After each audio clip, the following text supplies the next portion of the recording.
Let's talk about this individual जो आपने बोला कि पूरे बिहार में, बिहार एक स्टेट से रन नहीं था, अलग अलग बाहुबली रन करते थे.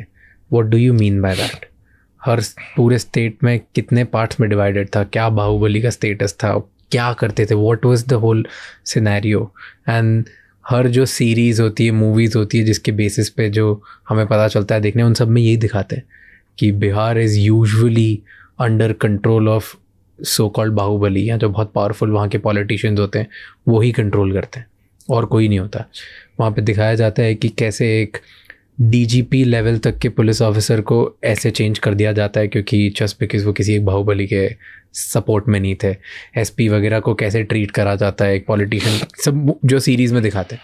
And based on what you are saying and what you have written in the book is ये सब रियलिटी थी. I'll give examples.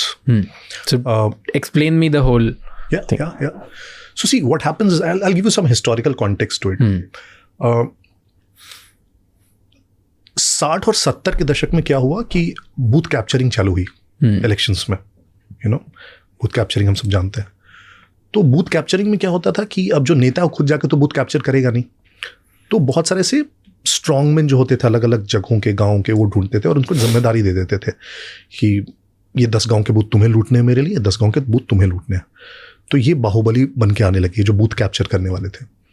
60 और 70 के दशक में इस तरह से बहुत सारे नेता अपने अपने यहाँ जीतते थे. इन्हें रियलाइज होने लगा, इन बाहुबलियों को जो बूथ लूटते थे, कि यार जब हम ही बूथ लूट कर इनको जिता रहे हैं तो इलेक्शन हम ही क्यों ना लड़ लें. राइट. तो आप देखेंगे 80 के दशक में क्या हुआ, बहुत सारे इनमें से जो हेंचमैन हुआ करते थे अर्लियर, वो खुद इलेक्शन में आ गए और कई बार तो अपने ही जो उनके सो कॉल्ड मालिक या नेता थे उसी के अगेंस्ट, और जीते भी. और आज बहुत सारे ऐसे बड़े नेता हैं, बड़े नाम हैं जो एक्चुअली वो बूथ लूटने वाले काम के साथ शुरू हुए थे, आज भी हैं. जैसे let's not take names. Okay. बहुत सारे ऐसे. तो 1990 में इसका पीक आया. 1990 में जो स्टेट इलेक्शंस हुए उसमें 30 इंडिपेंडेंट एमएलए जीत के आए. 30 इंडिपेंडेंट, और ये सभी अपने अपने क्षेत्र के बाहुबली थे. राइट. अब इनके सहयोग से सरकार बनी, लालू यादव की सरकार बनी. इनमें बड़े बड़े नाम थे जो आप आज सुनते हैं, शहाबुद्दीन, पप्पू यादव, और भी कुछ, तस्लीमुद्दीन, और भी कुछ नाम थे, सुरेंद्र यादव. वो लोग तो पार्टी से थे वैसे. अब क्या होता था कि ये अपने क्षेत्र में इतने मजबूत होते थे, उनको किसी पार्टी के सिंबल की जरूरत नहीं थी जीतने के लिए. वो इंडिपेंडेंट भी जीत रहे हैं. तो पार्टी क्या बोलती थी, तुम्हें यार अपने यहाँ जो करना है कर लो, बस तुम मेरी पार्टी को सपोर्ट करो या मेरी गवर्नमेंट को सपोर्ट करो. बाद में उन सबको पार्टी में भी मिला लिया गया. तो उनको अपने एरिया में रूल करने के लिए एक तरह से छोड़ दिया जाता था, बिकॉज उनका भी एक ऑरा पावर मेंटेन रहे कि मेरे क्षेत्र में मेरी चलेगी.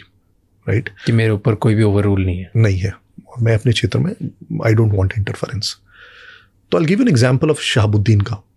आपने जितने भी क्रिमिनल पॉलिटिशियंस का आज तक नाम सुना होगा देश में, अपने यूपी के बहुत बड़े बड़े सुने होंगे, मुख्तार अंसारी और ये और आज तक का सबसे, लेकिन ऐसे ड्रेडेड और बड़ा क्रिमिनल पॉलिटिशियन कोई हुआ है तो शहाबुद्दीन. क्यों ऐसा बोल रहा हूँ? शहाबुद्दीन के क्राइम्स कुछ हैं. एक बहुत फेमस क्राइम था, murder of a student union leader Chandrashekhar. Chandu बहुत फेमस थे. चंद्रशेखर जेएनयू में थे, जवाहरलाल नेहरू स्टूडेंट्स यूनियन के प्रेसिडेंट थे, लेफ्ट आइडियोलॉजी से बिलोंग करते थे. तो he went back to Siwan, वहाँ पे ग्राउंड पे काम करना शुरू किया, ग्राउंड से ऑर्गेनाइजेशन खड़ी करनी शुरू की और करप्शन के खिलाफ बोले, हर चीज़ के खिलाफ बोले. He started being seen as a contender Siwan के लिए. एक दिन वो सिवान का एक बहुत फेमस चौराहा है, वहाँ पे एक नुक्कड़ सभा कर रहे थे और उनकी हत्या कर दी जाती है भरी सभा में. सबको पता है किसने हत्या करवाई है. फिर एक बहुत बड़ी रैली निकलती है जो चंदू के गांव से लेकर सिवान के उस चौक तक. आई.के. गुजराल चंदू की माँ को 1 लाख रुपए कॉम्पनसेशन ऑफर करते हैं. चंदू की माँ उसे रिफ्यूज़ कर देती है, कहती है कि सबको पता है कि हत्यारा कौन है, अगर आपको मुझे कोई सहायता ही करनी है तो उसे पकड़ के कीजिए, इन पैसों से मत कीजिए. दिल्ली में बिहार भवन के सामने एक बहुत बड़ा प्रोटेस्ट मार्च निकलता है. बहुत सारे स्टूडेंट्स जेएनयू के खास करके जाते हैं. उस भीड़ पर साधु यादव गोली चलवाते हैं उस प्रोटेस्ट मार्च पर. तो चंद्रशेखर की हत्या एक बहुत फेमस इंसिडेंट हुआ. इसी प्रकार से एक तो सिवान में क्या होता था अक्सर कि शहाबुद्दीन के डर से कोई किसी पार्टी और किसी पार्टी का झंडा नहीं लगा सकता था।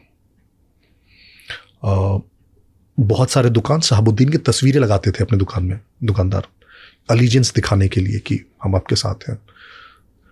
शहाबुद्दीन खाप पंचायत लगाते थे। शहाबुद्दीन के यहाँ PIL दाखिल होते थे, वो डिसाइड करते थे मैटर्स पे। डॉक्टर की फीस कितनी होनी चाहिए, सिनेमा हॉल का टिकट का रेट कितना होना चाहिए। बस ईवान में कुछ भी होगा शहाबुद्दीन की मर्जी से होगा। और इसमें हल्का सा भी मैं एग्जैजरेट शायद नहीं कर पा रहा हूं उतना जितना एक्चुअली वो था। एक बहुत ही फेमस और केस हुआ चंदा बाबू का। चंदा बाबू के 3 बेटे थे। उनकी दुकान थी वहाँ की मार्केट में, और एक दिन जब शहाबुद्दीन के कुछ लड़के वहाँ पे रंगदारी वसूल करने आए, उनका था हर हफ्ते का लेवी था, तो कुछ बहस हुई चंदा बाबू के बेटे से। तो वो बेटे ने क्या किया, पास के दुकान में गया, ऐसे डराने के लिए तेजाब ला के उसको दिखाया, तो लोग चले गए उस समय। फिर बाद में शहाबुद्दीन के आदमी आते हैं, उन दोनों बेटों को उठा के, तीनों बेटों को उठा के इनफैक्ट वो खेत में ले गए। एक जो सबसे छोटा वाला बेटा था वो तो भाग गया, बाकी दोनों बेटों को तेजाब से नहला के मार डाला, राइट। और जो तीसरा बेटा है, ये पब्लिक में हुआ। Every damn person in the world knows, every person in the world knows. तीसरा बेटा जो है, जब ये केस चल रहा था, चंदा बाबू ये केस लड़ते रहे अपने आखिरी दम तक, और तीसरा बेटा विटनेस था उस चीज का। जिस दिन गवाही थी उसके पिछले दिन बेटे की हत्या कर दी गई, तीसरे बेटे की। उसकी जस्ट 10 दिनों पहले शादी भी हुई थी। एक दूसरा बहुत बड़ा कांड है। एक और बताता हूं आपको, एक और मर्डर केस हुआ जिसमें 2 लोगों की बॉडीज को चॉप ऑफ करके वो डिस्पोज कर दिया गया, लेकिन चूंकि कभी बॉडीज मिली नहीं तो प्रूव हुआ नहीं। तो इसमें शहाबुद्दीन का एक चेला जो वो शामिल था, some Pappu, I am forgetting the name. तो पुलिस उसको पकड़ने के लिए शहाबुद्दीन के घर पे होता, शहाबुद्दीन के घर पे पहुंची। तो जो पुलिस ऑफिसर पहुंची, संजीव कुमार आई गेस उसका नेम, शहाबुद्दीन ने उसे झापड़ मारा, और पुलिस ऑफिसर को, और जितने लोग साथ में थे पुलिस वाले, उनको शहाबुद्दीन के लोगों ने पीटा। तो ये लोग सब उस समय चले गए। फिर उधर से रीइंफोर्समेंट लेके आए, और जब रीइंफोर्समेंट लेके आए तो दोनों तरफ से गोलियां चलनी शुरू हुई, यानी gang war between police and them. उसमें शहाबुद्दीन के 6 लोग मारे गए, 2 पुलिस वाले मारे गए, पुलिस की जीपों में आग लगा दी गई, शहाबुद्दीन फरार हो गया। और शहाबुद्दीन ने स्टेटमेंट दिया, उस समय IPS थे सिवान के बच्चू सिंह मीना, कि बच्चू सिंह को अगर, ही वॉज फ्रॉम राजस्थान, कि राजस्थान तक भी ढूंढना पड़ेगा तो उसे ढूंढेंगे और उसे मारेंगे, लेकिन मारेंगे जरूर, right. Look at the audacity, right. बाद में 2004 के आसपास में ही वॉज फाइनली अरेस्टेड। बहुत सारे, तो उसको सिवान में एक हॉस्पिटल का पूरा एक फ्लोर दे दिया गया, जहाँ पे फिर वहाँ पे जनता दरबार लगती थी, और वो कहने को बस इम्प्रिजनमेंट था। 2004 की ये घटना है। एंड फाइनली जब रेड हुआ शहाबुद्दीन के घर पे 2005 में, एंड जब नीतीश की सरकार आई, एंड थोड़ा उनके पावर कम हुए थे, उस रेड में शहाबुद्दीन के घर से नाइट विजन गॉगल्स हुए बरामद, लेजर गाइडेड गन्स, AK-47s, और उन वेपन्स पे पाकिस्तान ऑर्डिनेंस फैक्ट्री के स्टैम्प थे, right. And this is a formal report by the then DGP Ojha. He writes in his report कि पाकिस्तान ऑर्डिनेंस फैक्ट्री के उस पर मुहर थे।